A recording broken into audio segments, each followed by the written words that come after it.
Sound చేయకు కంఠం కోసేస్తా. ఎవడు మాట్లాడేది?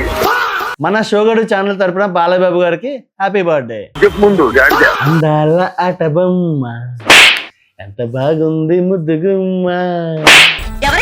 ఈ స్టోరీ ఫస్ట్ వెంకటేష్ గారి దగ్గరికి వెళ్ళిందంట. అతని డేట్స్ ఖాళీ లేక బాలకృష్ణ గారు చేశారు.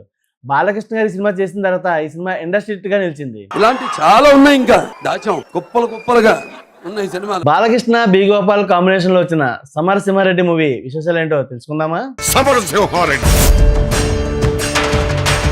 ఈ సినిమాలో సాంగ్స్ అవనివ్వండి, ఫైట్స్ అవనివ్వండి, డైలాగ్స్ అవనివ్వండి, అన్ని కూడా సంచలనమే. నేను గట్టిగా తొడచరిచానంటే ఆ సౌండ్ కే గుండాకి చస్తావురా నువ్వు. ఈ స్టోరీ ఫస్ట్ వెంకటేష్ గారి దగ్గరికి వెళ్ళిందంట.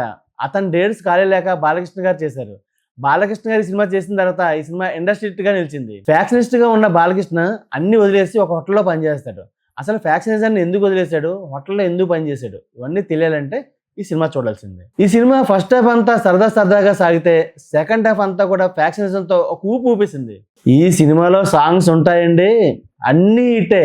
అందాల ఆట బొమ్మ ఎంత బాగుంది ముద్దుగుమ్మ.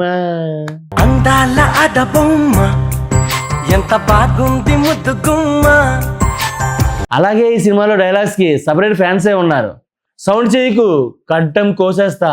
మీ ఇంటికి వచ్చా, మీ నట్టింటికి వచ్చా, నీ మూతి మీద వెలిసింది మీసమే అయితే రారా చూసుకుందాం. నీ ఇంటికి వచ్చా, నీ నట్టింటికి వచ్చా, నీ మూతి మీద ఉన్నది మొరిచిన మీసమే అయితే నన్ను చెప్పరా రా. ఈ సినిమాలో చెల్లెల సెంటిమెంట్ అయితే బాగా వర్కౌట్ అయింది.